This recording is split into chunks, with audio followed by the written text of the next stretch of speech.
تو اگر ہم گزشتہ 3 مہینے کا جائزہ لیتے ہیں تو سینکڑوں کشمیری نوجوان اس عرصے کے دوران شہید کیے جا چکے ہیں. خاص طور پر پچھلا جو مہینہ گزرا ہے، ابھی 3 دن پہلے ایک پی ایچ ڈی اسکالر نوجوان جو شہید ہوئے ہیں، تو وہ تو جس طریقے سے اپنے عزائم کو پورا کرتا چلا جا رہا ہے اور اس کو کوئی واضح قسم کی آگے اس کو نہیں مل رہا، تو اس کا پھر ہم کیا کہہ سکتے ہیں کہ یہ تو بھارت اپنے تمام... ایک اور میں سوال ساتھ سے بھی لگا دیا کہ انٹرنیشنل فورم پہ ہم وہ وائس نہیں بن سکے، ہم نے چھوٹی سی وزرائے خارجہ کی کانفرنس کروا کے خاموش ہو گئے. یہ ہماری پولیٹیکل لیڈرشپ، ظاہر بات ہے اس کا جواب تو پولیٹیکل لیول میں بہت زیادہ ہونا چاہیے تھا، کیونکہ ملیٹریلی تو ظاہر بات ہے وہ پھر کانفلکٹ میں چلے جائیں گے. یقیناً ہونا چاہیے تھا، لیکن جو امریکہ پہ اس نے یہ سب کچھ کیا ہے، امریکہ کی طرف سے میں ذاتی طور پہ سمجھتا ہوں کہ اس کو گارنٹی تھی. جب یہ نریندرا مودی امریکہ گئے تھے، ایک بہت بڑا جلسہ کیا اور وہاں کا اپنے ووٹر کو ایشور کرایا کہ یہ ان کو سپورٹ کریں گے. اب انتخابات ہونے تک، پریزیڈنشل الیکشن امریکہ میں ہونے تک یہ اس کو گارنٹی ہے کہ آپ کے کوئی انٹرنیشنل پریشر نہیں آئے گا، نہ سینکشن لگیں گی، نہ یو این حرکت کرے گا، نہ ویسٹرن کنٹریز ہیومینیٹیرین پلین سے انسانی حقوق کے تمام ادارے خاموش رہیں گے. اس ادارے میں اس وقت میں اگر آپ اس موومنٹ کو سپریس کر سکتے ہو، جو طریقہ اسرائیل پیلسٹائن میں یوز کرتا ہے وہ کرتے ہوئے طاقت کا استعمال کرو. دنیا کچھ نہیں کہے گی. اگر یہ کر سکتے ہو تو کر گزرو. اب یہ کچھ وہ کر رہا ہے، اور اگلے پریزیڈنشل الیکشن تک مجھے یقین ہے کہ ہندوستان کے اوپر کوئی پریشر نہیں آئے گا. اس کا ہاتھ اگر روک سکتے ہیں تو یا کشمیر کی انڈیجنس موومنٹ روک سکتی ہے، یا پاکستان کی طرف سے ان کی امداد ہونی چاہیے. اگر پاکستان آزاد کشمیر کی حکومت کو اور ان کے لوگوں کو اجازت دے دے کہ وہ جا کر اپنے بہنوں بیٹیوں کی عزتوں کا تحفظ کر سکتے ہیں اور اپنے ڈیوائیڈڈ خاندان کا تحفظ کر سکتے ہیں، تو پھر ایک صورت ایسی بنتی ہے کہ وہ نہیں کر سکے گا ریزسٹ، اور پھر اس کے لیے مشکل ہو جائے گا وادی میں کیا. چلیں جی، بہت شکریہ جنرل صاحب، آپ نے وقت دیا اور بڑی تفصیل سے صورتحال کا ہمیں بتایا. اور یہ سب یہی تو باتیں ہیں کہ ساری یہ لائن آف ایکشن جو انہوں نے آزاد کشمیر والی دی ہے نا، یہ بہت امپورٹنٹ لائن ہے. اس پہ بات کرتے ہیں. میرے خیال پہلے بریک لے لیں جو خاص طور پر انہوں نے بات کی. ناظرین یہاں لیتے ہیں بریک، اور بریک کے بعد آتے ہیں اور اسی گفتگو کے سلسلے کو جاری رکھیں.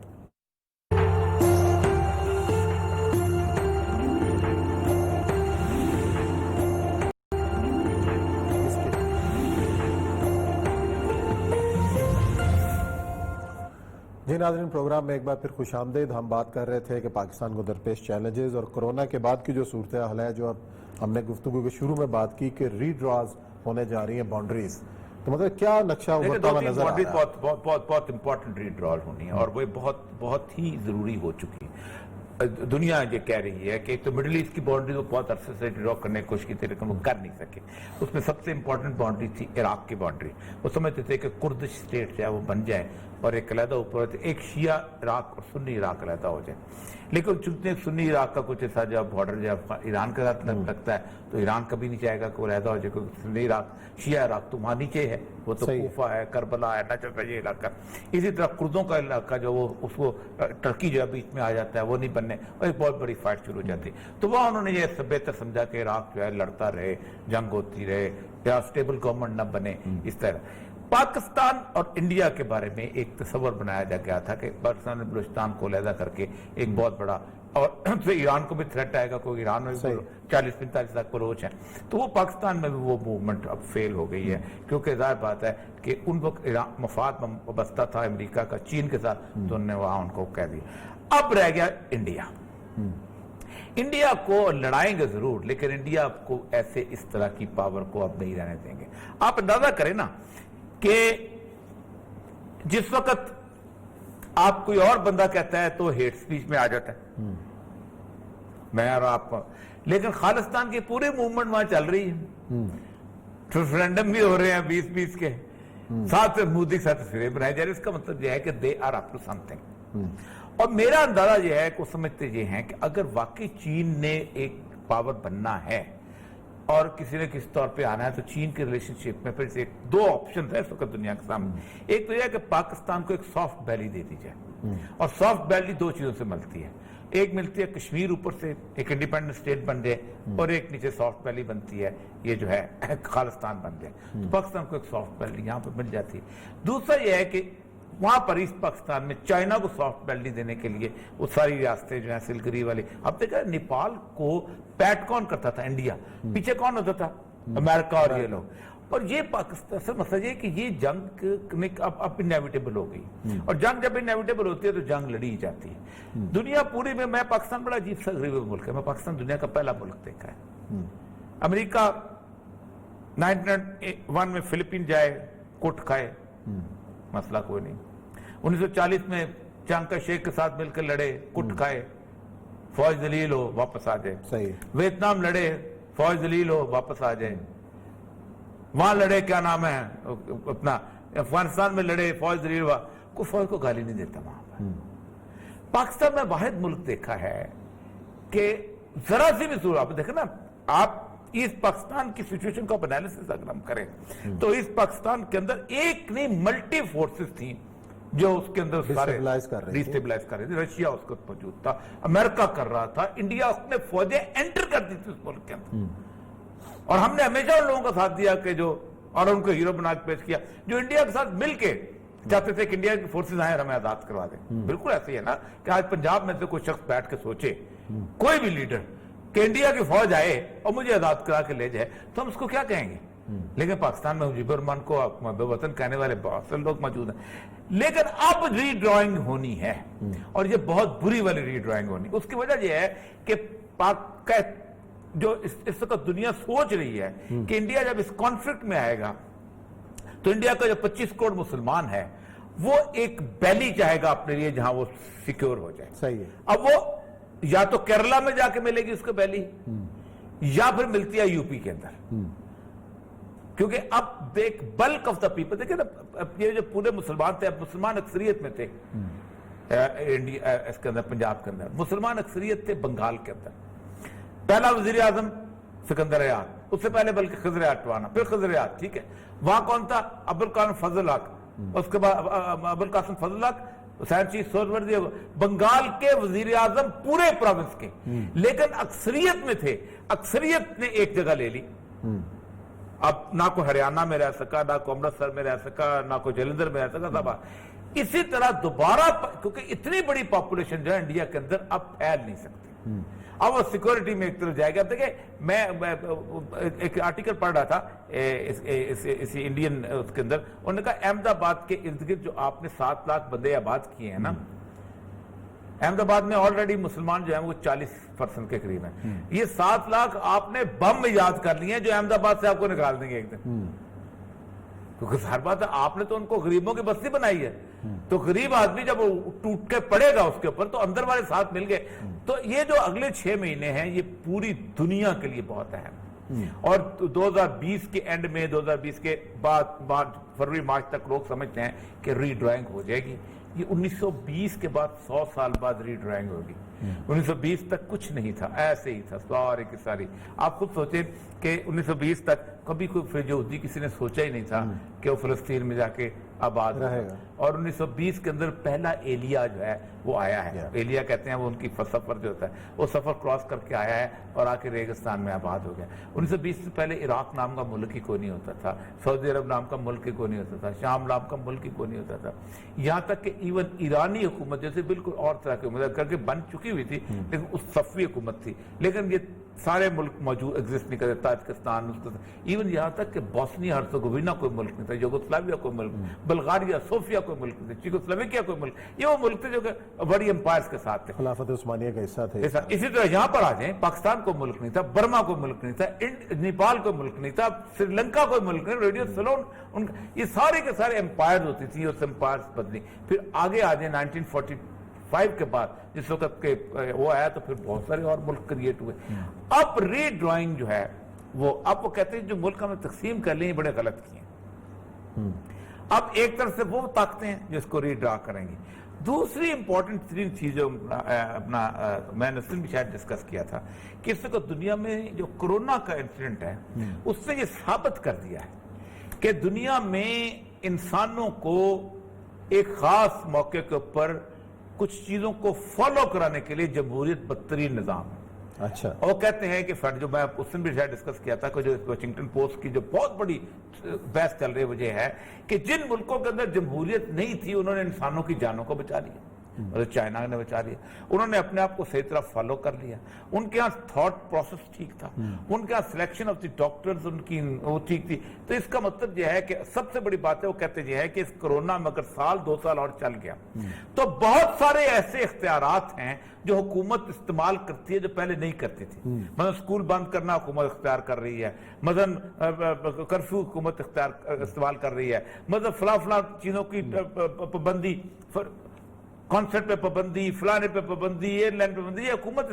وہ کہتے ہیں جب یہ اختیار استعمال کرنے کی 1.5 سال حکومتوں کو ہوگی عادت تو پھر یہ واپس کوئی نہیں کرے گا. صحیح ہے. اور یہ اختیار ایک دفعہ واپس نہ ہوئے تو اس کا مطلب ہے کہ جمہوریت اب ہو رہی ہے بستر گول ہے. تو وہ جو لوگ کہتے تھے نا, بزرگ بھی ہمارے کہتے تھے, روحانی لوگ بھی کہتے ہیں, اسٹرانومر کہتے ہیں کہ 2021 میں دنیا کا کوئی نظام کار اور ہی ہو جائے گا. کیونکہ 100 سال پہلے جمہوریت بھی تو نہیں تھی اس ملک میں اور یہ دنیا چلتی تھی.